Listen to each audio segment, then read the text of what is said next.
This one chakra transforms how you connect to the cosmos, how you connect to source.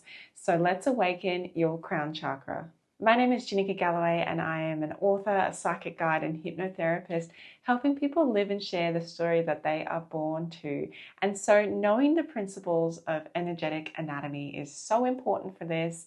This is my last video that I'll be doing on the chakra for the mini series. So I feel like we've been going on a journey together, and yeah, it's exciting to finally get to the end of where I'll cover for the chakras.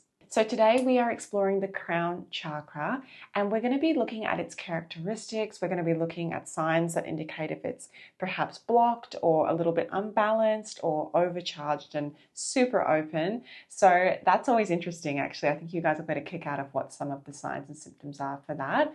But really, in the end, what I'd love to have you leave with is just knowing how this energy system assists you through your journey. Okay, so location-wise, that crown chakra sits at the crown of your head or slightly above, but around this sort of area. And it's also depicted as a 1,000-petaled lotus as well. It comes for me as a white color, but I know that it can also be violet.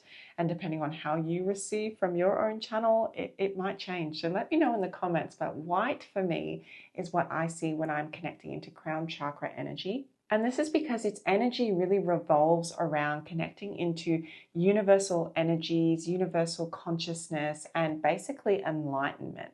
So we're talking big time, your higher self, your guides, your angels, whoever works through you and with you for the highest good, multidimensional beings, all of that is coming through your crown chakra. And so, yeah, this crown chakra is where your connection to the divine is made. And it's here that you can also access your soul's purpose and that deeper spiritual, esoteric wisdom. Now, this energy is powerful. It's the energy of oneness. And I think that it also assists us in just tapping into that oneness and being reunited with it, right? And it's through experiencing the opening and the flowing of this chakra that we really understand. We really gain clarity that our experiences are not just our own, that we are all one. And we also thin that veil, really, between what is seen and what is unseen. Now, when that chakra is balanced, we feel completely connected to the universe. So we have trust in the universe. We have trust in the flow of life. And I'm using the term universe just because it's easier, but please filter in whatever word you're connecting with. But you also experience an inner peace and a knowing of deep peace. You are open to divine wisdom, divine insights. You are channeling information that is not always of your own, but you're receiving it for the greatest good. And that is a really beautiful place to be in. You're just knowing why you're here, your purpose, and you're aligned with it. It makes sense. It's clear. Now, when it's not balanced, you feel really disconnected from that, from your spiritual self, from that sense of oneness. We might also lack that direction in life or feeling like we're connected and in flow with life. We can also be extremely materialistic if we have a block in our crown chakra, because we are only seeing this sort of 3D world. We're not perceiving any high frequencies. So that could mean that we're materialistic or stuck in our ego.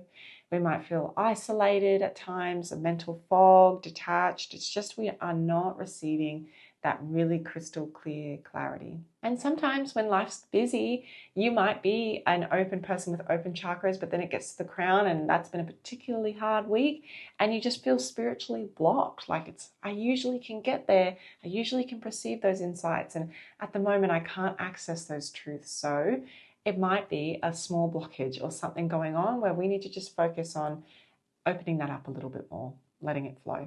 So an overcharged chakra, crown chakra, is interesting to me because I've seen this a lot. I've seen this a lot of people who are extremely open, and you might resonate with this, extremely open, but I can't tell what's coming in and I'm having overwhelming spiritual experiences and I can't stop it and I want to stop some of it.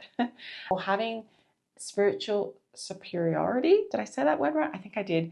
So thinking that your spiritual SHIT doesn't stink and thinking that you're better than someone else because you're more spiritual. And that is just, no, that's not correct. And being too head in the clouds too. So not having your feet firmly on the ground. So you might not actually resonate with some of those other examples I gave, but you might be resonating with, look, I can receive the insights. I can receive the downloads. I feel really connected to my team and spirit. But sometimes I really struggle to bring what they're giving me into the physical form. So when they give me creative ideas or business ideas and things, I struggle to actually bring that forward into this realm that we're in as humans.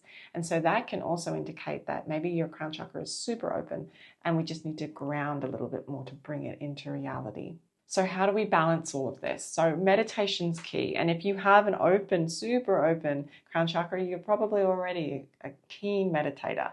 But with meditation, I'll say it's really important to have your connection to your source, but also grounding.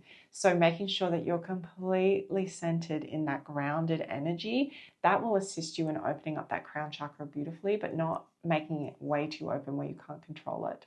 And if you are feeling like your crown chakra is blocked, then going back in, going within, connecting within, the meditation is super important. Now, crystals that I like to work with when I'm working with the crown, I go for clear quartz, but I love apophyllite. So this is one of my chunks of apophyllite.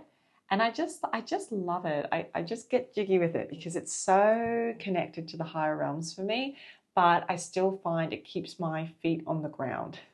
So I love apophyllite.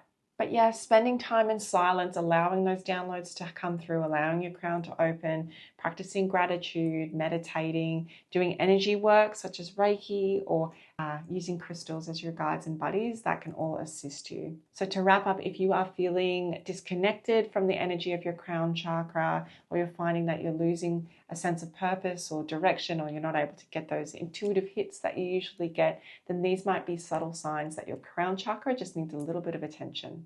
Practices like meditation, going for walks, being in nature, or using crystals like I do can help you open that up more. And when you're feeling like it's super open, come back to Mother Earth, ground into it, and maybe grab a smoky quartz.